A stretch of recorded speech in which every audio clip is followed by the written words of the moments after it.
And so now we're recording this session as we do with all of our webinars, and those get posted out on our website. If I just drag that over here under our resources, we have a webinars page where we show all of the upcoming items, and then underneath that are the archives. And for everyone who has registered for an event, we also send an email directly to everyone with the link. Something we're doing a little bit different this year is we're also trying to roll in our training portal via LMS. And so if you selected as such in the registration, we will also actually automatically link you to a course, if you will, in that portal that will have the recording, and you can simply log in and mark that as complete. You don't have to watch the whole recording, of course, if you are live here today, but just mark that as done, and you will be generated a certificate too. So you'll have kind of a running list of the webinars you've participated in. So with that, I guess we'll dive in here today to the topic here, as we said, was the power and efficiency tool. And so just a little bit of maybe an introduction as to what this planner is. Really the goal here of this tool is to help out a protocol writer or someone who is designing the trials for the year. And really the goal is to kind of determine the sufficient number of treatments and replicates that you would need in order to detect expected differences in kind of the outcome of your study. It really the idea came from a lot of support calls we would receive in the fall, kind of at the end of the research season, and people would be in ARM generating their reports and would be, frustrated. I can't get any significant differences. I'm not getting my letters. What am I doing wrong? What can I change? And when we look at it, there's just maybe not enough statistical power, essentially, if you don't have enough replicates and enough treatments involved for the size of differences you're trying to detect, then you're going to struggle statistically to separate your treatment. And so sometimes it just came down to that. There's just not enough here, essentially. And so really then it's a matter of, okay, now let's use this information to plan next year's study, so that way we have enough treatments, have enough replicates. We're designing things to set you up for success from the get-go. And so really, we're going to really estimate kind of the number of needed replicates you would have in a study. That's maybe the most common situation you'd be at. Okay, we've got a treatment list that we're going to study, but how many replicates do I need at this site, or maybe across several sites?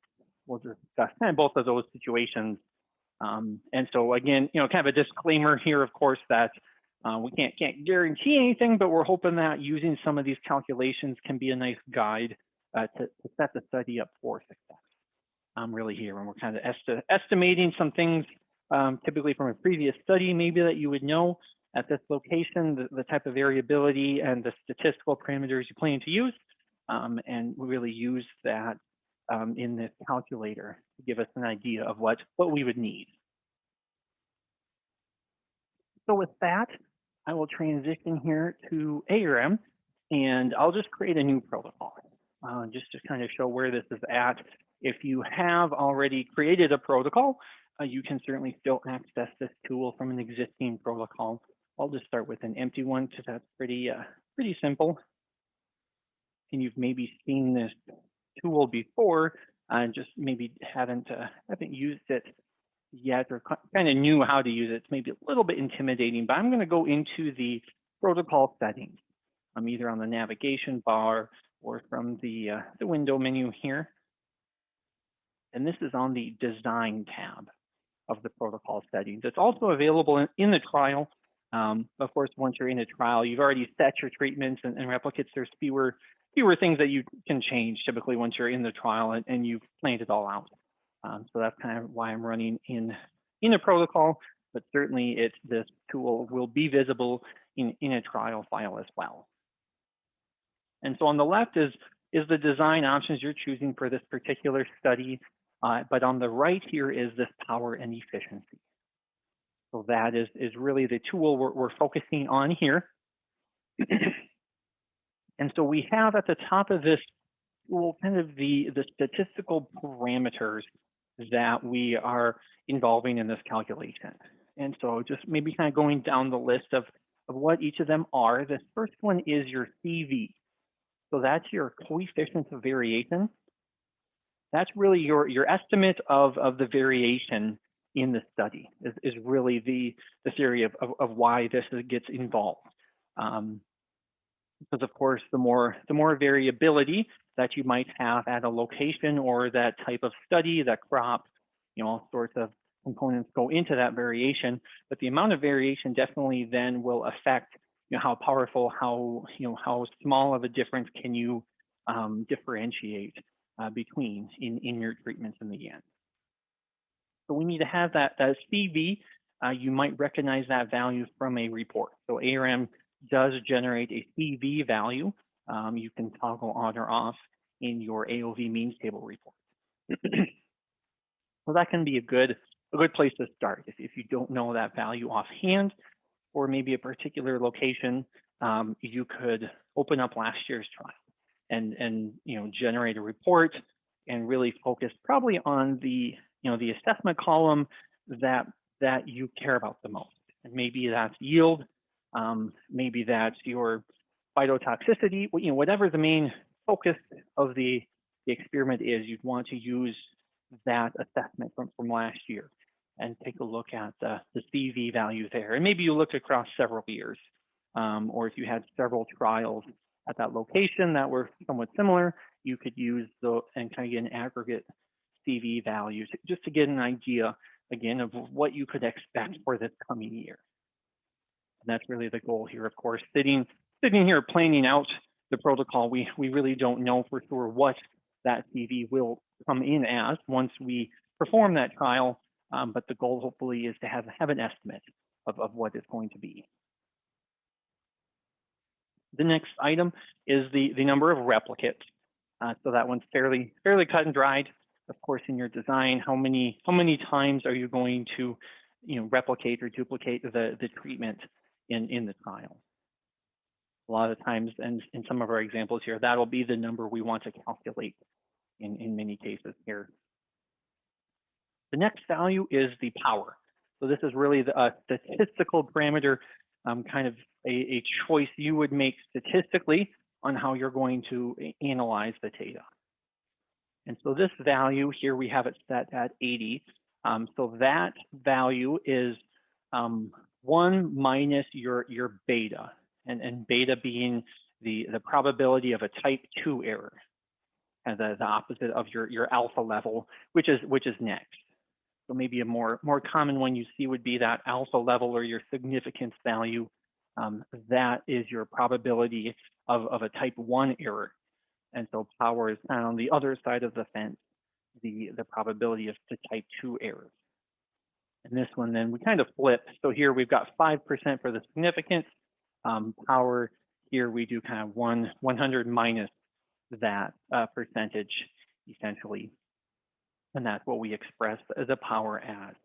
And I think 80 is the default, just depending on what you typically do. I think that is a common value. So when in doubt, 80 might be a good place to start, unless you have specific requirements. You run a different power level. Kind of touched on the significance level. That corresponds with the option on your AOV means table as well, for when you run your mean comparison test, what significance level are you going to run it at? We have kind of the same choices here that you can select. And finally, the last value here is the percent mean difference. And so this is really how we can describe the what size of differences in treatment means are we going to try to detect. And that's really what this parameter is for. And so really the calculation or how you would arrive at it would be your percent between whichever largest difference between treatment means, on your AOV table, what's the difference you want to detect? And that's expressed as a percentage. So of course, if your yield is one value in one area of the country, and then a different field is a different value, we're not wanting numerical values to impact anything, so we express it as a percent. So the percent difference that you would want to detect on the report. So if you have 4 treatment means on your report, and you're hoping to be able to detect some significance, and they vary by 8%. If you calculate, subtract the 2 and then divide by the larger one, you would get a percent. That's really what this percent is. So here we've marked it as 10.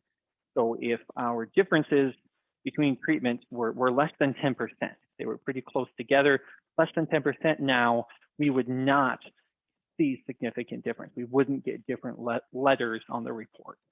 It's really kind of how to interpret that number. So again, that's kind of one of those objectives, if you will, that you kind of have, that you're maybe asking yourself here in that design. What do we want to detect? And that's where you see on the reports. Okay, when you're at the end of the season and you're looking at those numbers, and we can't detect any differences, it's because the differences are too small, really, for the statistical parameters to detect that there's differences. So that's kind of the cutoff point there of what is it we're going to detect, and that might depend on the research you're doing. In some studies, maybe you really are needing to be very precise because you're trying to find a 3 or 4% difference. Whereas maybe some other types of studies, it's a 10% is all you would need to see. So just adjusting that according to what you are hoping to achieve in the end is really the important thing here for that number. And there's two more columns here in this table. They don't have values themselves that we can change, but the error degrees of freedom that will kind of correspond here with the number of replicates and also the number of treatments that you have. So you'll notice these numbers are going to be different calculations, and if I change the number of treatments here in the study, those numbers are updating. So maybe here we'll just practice with a 6 treatment study. So that's where kind of your error degrees of freedom roll in the number of replicates, number of treatments, and your study design, really how many degrees of freedom you'll end up with.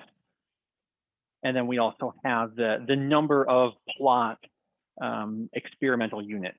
EU stands for experimental units. So it might not be a plot, it might be in the greenhouse or whatever. But that, again, that's going to be a product of your treatments times replicates, basically. Again, that kind of just matters as far as your design and the power that you have. Naturally, the more replications and the more treatments you can involve, the more you can know, in a sense, and so you have a little more statistical power. Of course, you might be limited in how much product or space you have, and so that's kind of the whole goal here, is then to figure out the sweet spot of what you really need. So those are the inputs, those are the values that we care about. And really the nice thing about this tool is that it's very flexible as far as kind of what it can tell us. And so this row right underneath here, there's check boxes underneath each of these that lock the value. So if you'll see, we can lock the power, the significance level, and the mean difference. And so then that really just changes what values are iterated over in this table.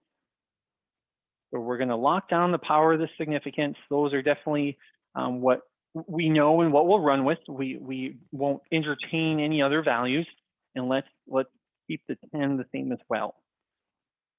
And essentially now what we can learn here then is looking at the non-locked columns. This calculator tells us that if we were to get a CV value of 3.94, then based on all of these parameters, we would be able to have a trial with 3 replicates, and we would be able to detect that 10% difference in means when we run the report. Now, if our CV slips a little bit and maybe we are at more of a 4.7, if we obtain a 4.7, then we will need 4 replicates to get that 10% difference. Or maybe looking at it as a different approach, if we were to up our number of replicates from 4 to 5, now we can have a little more flexibility in that end CV value, where now we could slip from 4.7 to 3 to 5.37, and we would be still fine for detecting our differences because we've run more replicates. And so really this table again is kind of iterating here. We're kind of giving ARM the number of replicates, so 3, 4, 5, 6. We calculate then the appropriate CV value. And since we haven't locked this 10, ARM then will also take values near 10 and then calculate the number of replicates. So that's why some of these are decimal values, and then suddenly they're whole numbers. First, replicates are always whole, so we always round up. So if we were to calculate, at 8, the number of replicates in the formula would be 10.23. Well, once you're over 10, you're over 10. You got to go to 11. So that's just kind of the calculation there. That's really a way to use this calculator to kind of start estimating and toying with a little bit what the possibilities are. And so again, just kind of looking at maybe what is obtainable and what do we have for product. Well, it's going to be hard for us to do 11 replicates. For example, we don't have that much product, so we're going to really have to make sure that our CV is lower, and not above 8 in this example, or going the other direction to say, well, it's this type of study. You're going to be lucky if you get anything lower than 12. 12 would be about our best case. But we're going to need 24 replicates if we're going to want to see that 10% difference in mean. Now that number might be a bit of a shock, like, oh man, that's insane. I don't have space in my field for the 24 replicates. These replicates and kind of this whole tool in general can be, calculating across multiple studies. So if you were to run this study at several different locations, all of those replicates can stack essentially. So if we have the same 6 treatment study and we were to run it at 4 different locations, now suddenly this replicates of 24 is pretty attainable. Now we're talking about across those 4 locations, I just need to run 6 replicate study at all 4 of those locations. And then we have, if they can each, as kind of as an aggregate, obtain a 12 CV, we'll be able to see that 10% difference in means that we need. So, all hope doesn't have to be lost there with that replicate calculation if it seems large. If you plan to do a summary across trials, that the treatments don't stack, of course, that you have the same treatment list. Really then those replicates, as you do across different locations, they don't really have to be at that very same trial. If you are later going to combine them again, then you'll be able to, in your ST analysis, be able to obtain that difference in means, or separate those difference in means essentially.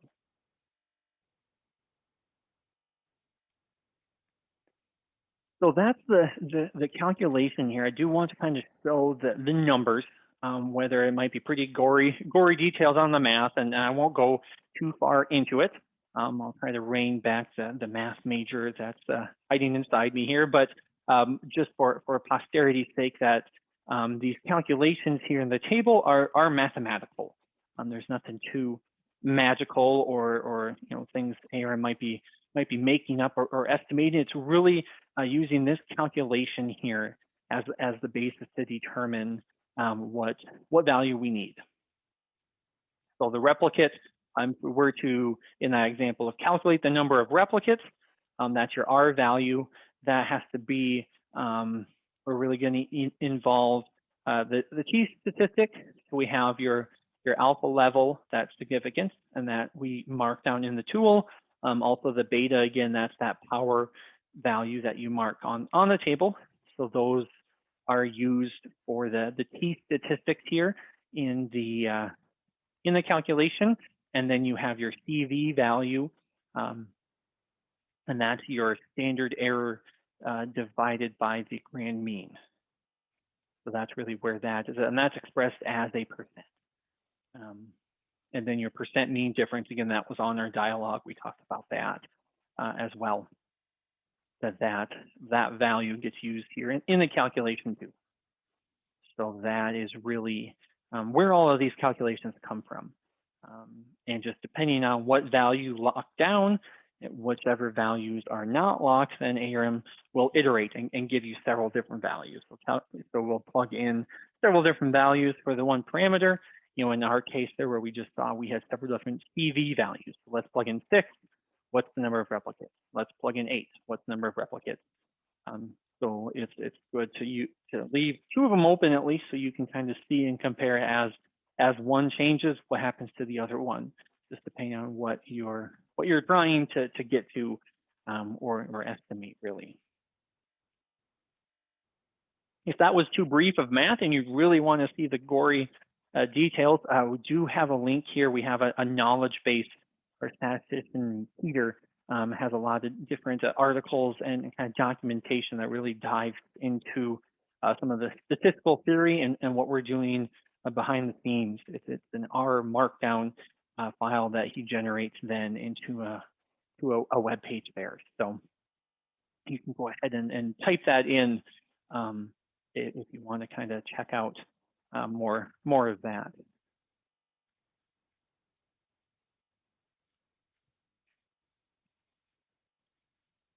So really, the calculating the replicates, that's probably the most common. That was maybe the very first design feature, if you will, we were aiming for with this tool. But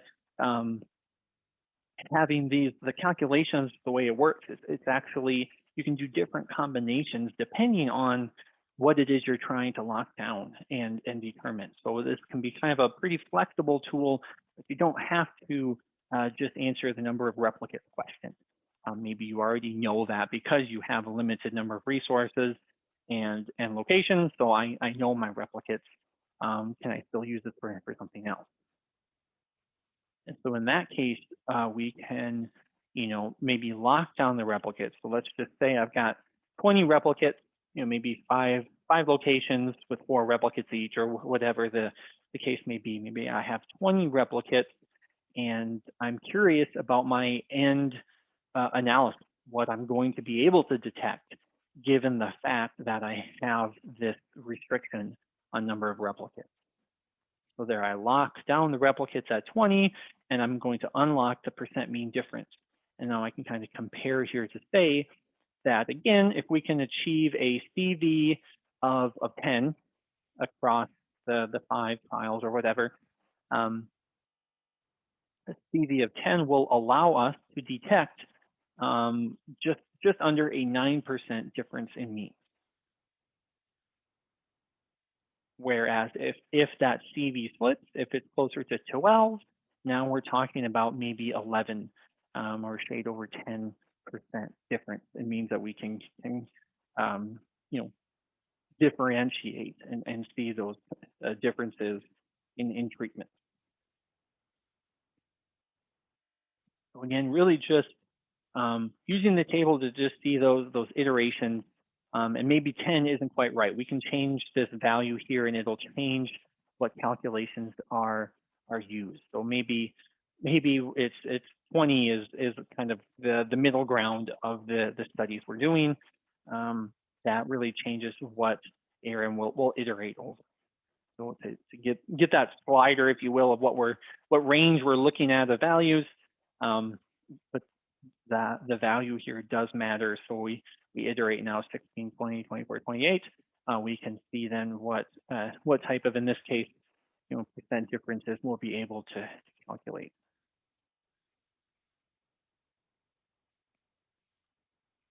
And maybe if your treatment list is in flux, maybe we would consider putting in a couple more treatments to see, or maybe the same treatment at a different rate or whatever. But if we were to add on to that treatment list, we could also get a slightly more power, and so maybe a little more favorable results here, and essentially of how we do our design. So you can always, especially in that protocol, change the number of treatments, and those values here update.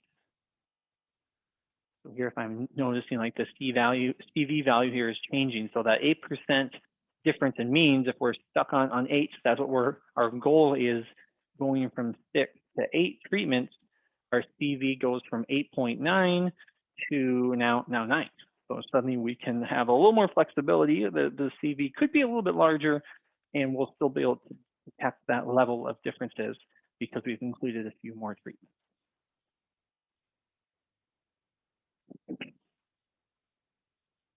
Again, these aren't, hard numbers.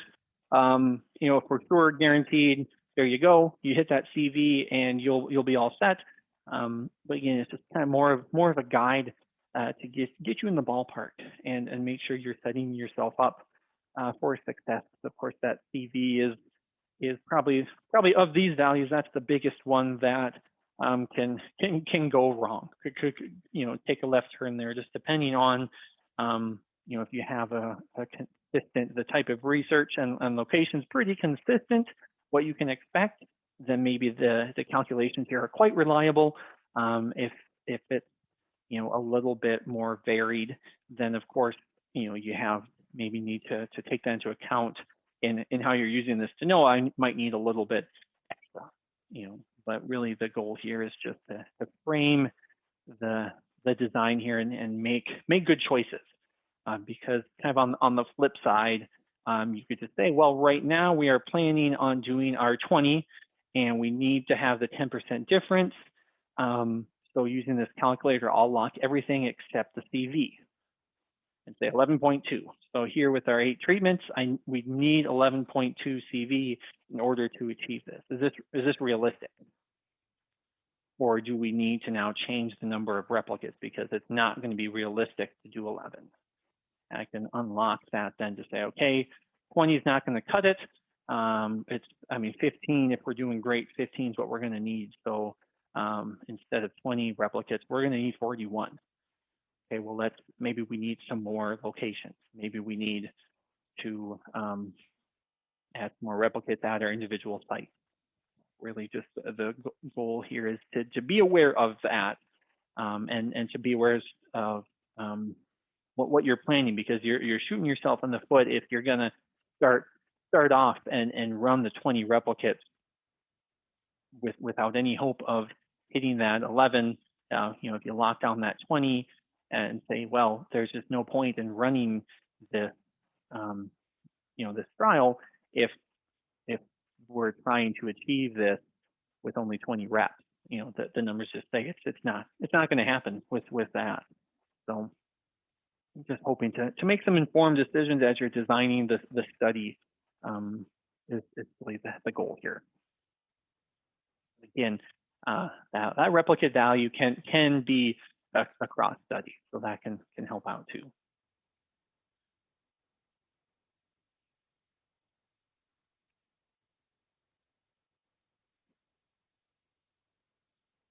All right, and any questions on the power and efficiency tool here and the calculations behind the scenes? I do have kind of one related feature. It's not specifically the power and efficiency tool here, and it's not in the design phase, you're writing a protocol, but it's actually something you could do with maybe last year's trial or something to consider for next year's trial that is still using this same power calculation. And that is a post hoc analysis, really taking a trial and essentially taking the parameters from what actually happened at that trial and basically plugging it into this calculation here to find out, did we have enough replicates to see the differences that were present here, is really what that does. And so I wanted to make sure if there was anything on this dialogue, we can cover it here before we transition to a trial. It's really the same theory, all of these statistical parameters, we're talking about the very same things, but it's that post hoc. Now, what has happened here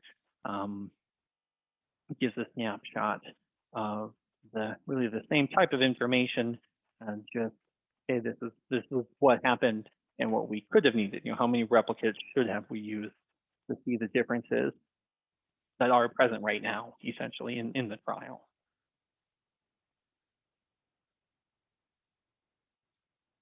All right, so with that, I will just open up a trial here. I've just got a real basic trial. It's actually kind of the same one that I used in other webinars, just as an example here. I've got just a couple columns of assessment data, scan count, FIGEN rating, a percent control, and a yield. The raw weight here, raw grain weight. And that's about it. They're just kind of made up numbers here, but I just give an example. So I'm going to go to the print report. And so this functionality here is tied to the AOV means table. So the main analysis report that we have, you will find it in the Descriptive Statistics section, which with the 2020.1, you'll find this on a new tab. Previously, it was just on the report options here at the bottom. We've moved it over, so that's why it's yellow at the moment. But there is the post hoc power analysis, descriptive statistic essentially. And actually, it will show a couple of different rows in the report. So we will turn this one on and generate the report. And so what this will give. All right, so preview the report on the screen. I'll zoom in. All right, I've got actually a lot of treatment information. I definitely don't need all of that. So let me close and go back here. This is going to be hard for us to zoom in and see the row heading and the information there. So that would be in my general summary, my field to print. We hide all of them except maybe our treatment number and the treatment name. Make it really simple for us.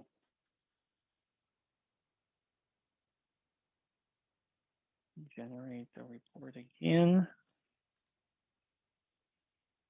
It's be a little bit more readable for us. There we go. All right, so each of our treatments here and our treatment means and mean separation letters. In this case, they're dashes because we did not find any statistical differences. At least in the first two columns, we do have some differences here in the third and fourth column. So looking at the descriptive statistics section, so a lot of those options that you can turn on or off, add or take off rows here in this section.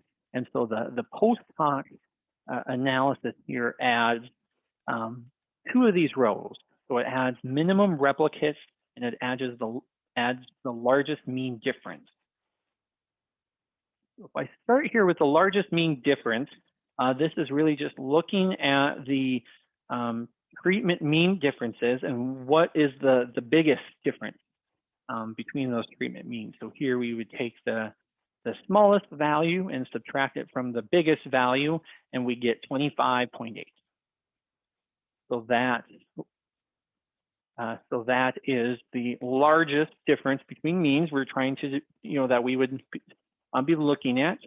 And so then that percent mean difference, then that's that calculation we talked about that we were using on the previous dialogue.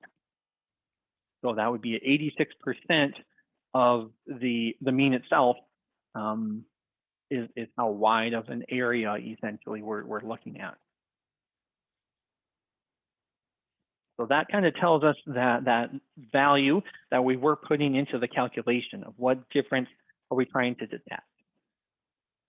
So in this column here, if we are going to detect any differences, the biggest difference we'd be able to find to start out here would be 86%. That's very, very large in this example here. And so not surprisingly, then we didn't end up with any significance. And so what we end up with now is this minimum replicate is essentially going to that tool that we just used and punching in 86% for the mean difference. We have our alpha value is 5% on the report. The power would be the 80 that we chose there, and it tells us right here as well on the report. Then we have our CV for this column was 72. And so now we can calculate, just like we did on that table, we can calculate a value, and it becomes 12 here is what we get for the minimum number of replicates that we would need to detect that 86% difference. Well, in this trial, we did not run 12 replicates, and so we did not detect any significant difference. If we use that same logic maybe over here on our weight, so our yield here, doing kind of the same thing. Maybe I'll zoom out just a little bit so we can see the row headings and still have the values. Starting again here with the largest mean difference, now we have 15. So just a shade under 80 and 95 is the biggest one here. So that ends up being 15 is the difference there. And so 15 is 16% of our mean there. So so that is again that percent mean difference that we are trying to detect is the 16. So plugging all of this information, our CV here was 3.5. And with our power and alpha level, now we find out we only would need 2 replicas. And that's actually kind of your floor value. It would never say you only need 1 replicate. So who knows what that number would totally calculate down to, but kind of the floor is 2. Of course, because it's an RCB, you need some sort of replication. But essentially, it's kind of a slam dunk, if you will, in this case, that we would find differences. And you can see that even in the LSD value. So we did run the student Newman-Kuehl is the mean comparison test we ran, but just using the LSD value as a reference, we also include the percent mean difference there. So if you were to use the 4.3 LSD to compare values, that's 5% of the difference there. So again, we're definitely going to be able to find significant differences. We can see that here that the check was significantly different than our other 3 treatments. So that's the post hoc analysis. So thinking about, okay, this was last year's trial, and now we're going to do something a similar trial this year. We can use this knowledge to decide if we need more replications or not. In this case, we did great. We had the outcome we wanted, that we were able to detect differences. And so not saying we would recommend running 2 replicates next year. We did so great, we only need to run 2. That's probably not practical, but we know that we can keep running with the same number, or maybe we could even lower it a little bit. So maybe we ran 6 replicates in this study because we want to be sure, hey, we met a really great CV and everything worked well. We run this location again, we can back that number down maybe to a couple. Again, provided that this is the column that we care the most about. If we were thinking that stand count was the most important outcome, of course, now we've got work to do. Now we actually need more replicates. So really just kind of designing things, planning the next year, and you can utilize the knowledge and the results from the previous year, previous location, to kind of get a head start on what to do the following year.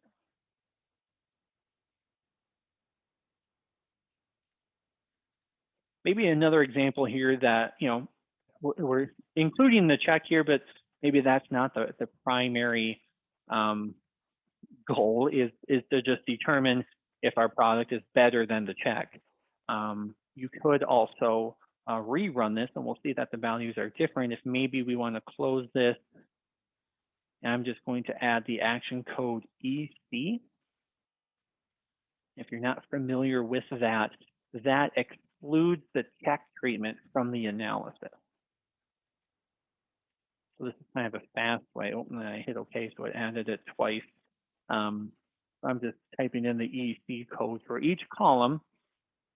This will basically toss out treatment number 1 and compare just the other product. And so we could do that here. There's also a option on the report I could have done.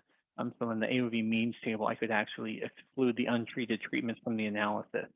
And maybe that would have been wiser if we're really just doing this just for this particular outcome, or this report, just to see what happens when we run the report. But we don't really want to change this file. Actually, now that I think about that again, maybe we'll maybe be wiser not to utilize the EC, and let's just run this report with that option on. Same outcome, treatment 1 will be dropped from all of the columns in the report. And the way, just a quick side note, the way ARM knows what the untreated treatments are is from settings. Let me quick show that, because that's one question we get from time to time, because it's a little bit hidden in the trial settings or the protocol settings. On the treatment section, there's an option for the untreated treatment. And so we tell ARM what treatment number. So if it was treatment number 6 was the check, you would put in the treatment number or numbers if 1 and 6 were the treatments that are your checks, then put those in this option here. So that's how ARM will know here in our case what treatment to drop out. Exclude the untreated treatment.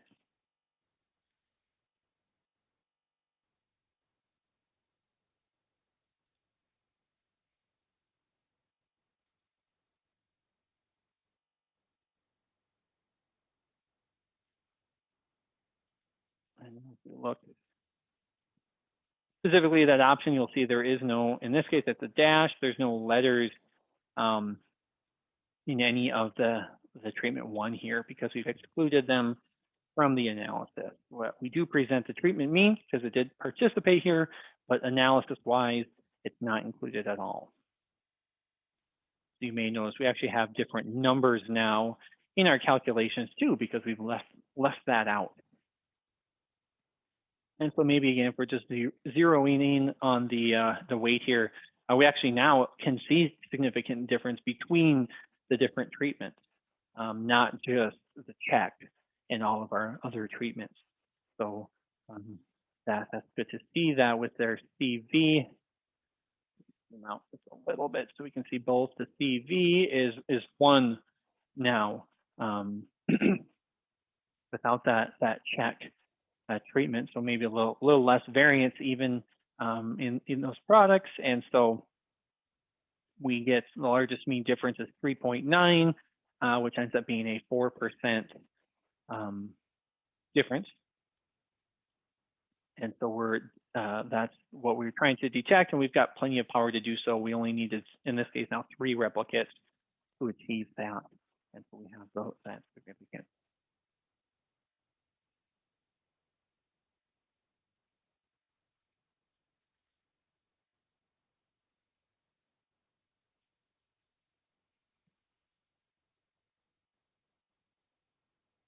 So that's about all I have here, I guess, for the power calculations.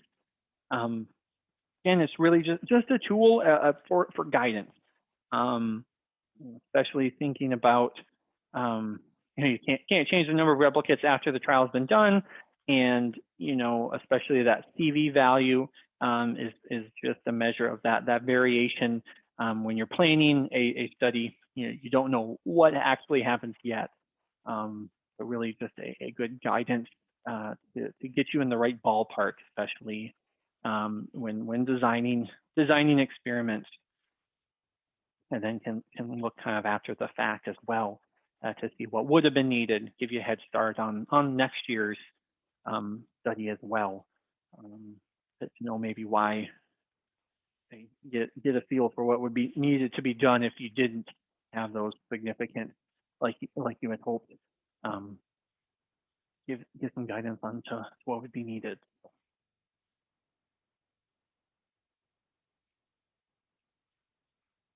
Well, we have a couple more minutes till the top of the hour. I'm certainly around if there are any questions, but if not, I appreciate. Oh, there's a question perfectly. I guess this is a question about future webinars. So really about ST.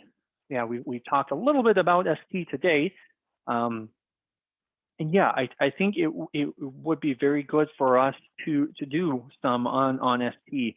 We really have not run. I don't know if we've even done a single webinar with ST yet, but that definitely is something we should do. And hearing that would be something you'd be interested in helps us to make sure we get that in the list. Yeah, I think it's definitely a big program, very similar to ARM, but there's a lot of phases to it. So yeah, I could definitely see a several sessions on ST. We could do a kind of a beginner that usually takes about an hour just to get the bare basics of, hey, I've never really used this tool, and I just kind of need to know how to get going. That usually takes about an hour. So that would be a good, nice, clean webinar. And then some of the advanced topics, I think we could break some of those out. Probably each editor we could kind of hammer on, some tricks with the treatment, how to do the treatment criteria, as well as then the assessment, tricks to bring in the assessment. So great to hear Scott would be interested in that as well. So yeah, and I don't know.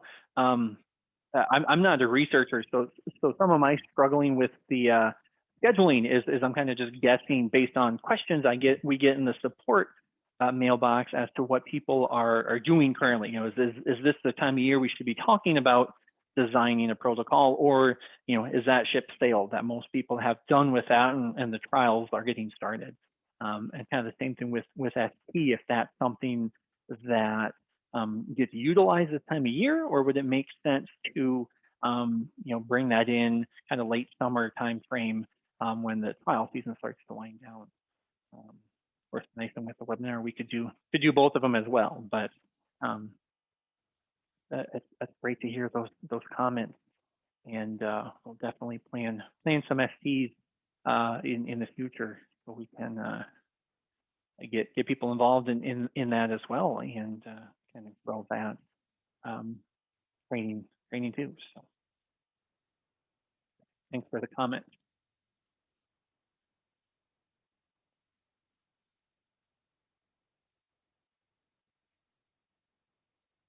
Right. Well, I guess thanks everyone for joining. I'll hang on for another minute or two. So if you're typing a question away, don't panic. I can stay on and answer anything, but to respect everyone's time, maybe give you another 8 minutes back in your day at least. Appreciate you all joining, and maybe we'll see you. Got just a couple more. I think we got 2 more webinars here in this little series on study rules and multi-factor design, so like split plots and then factorials. So maybe we'll be seeing you again soon, or maybe we'll see an ST webinar in the future too. So thanks everyone.